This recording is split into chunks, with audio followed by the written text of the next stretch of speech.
دنوا بازار دوکی دا بجارکی بازاری والای جمروان دکاندار جیوی چنده دزفرینن جبوی نبونا موچه و بردامیا قیرانا دارایی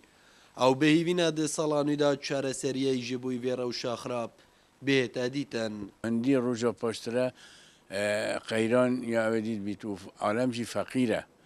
بس سر هنده جرا تویت ام ملت کرد ام خوب کینه ایک ام خورگ بخین چکو بس حتی کنگی اف ملت ده ها ساخولی سر بیتو در بدر بیتو هیوه چی تو هیوه هید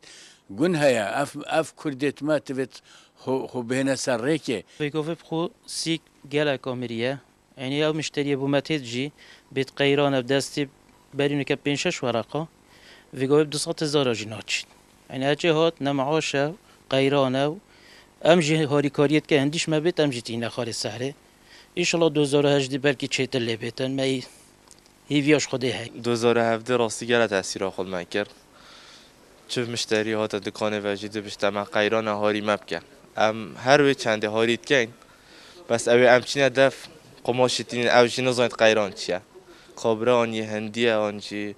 پاکستانی او دی بشه قیران بشه تا قیران چه تشته وان من بس پاچه امجی هر هاری خرکیت کن و سبارت وی قیرانه و ایدیو بس انشالله 2018 چه بیت ام پیوینه انشالله جاگیر بردامیا قیرانا دارایی و کاریگری لسر همی سیکتران کریه لبازار دهوکی جی سستی و خاویه کا برچاف پیوه دیاره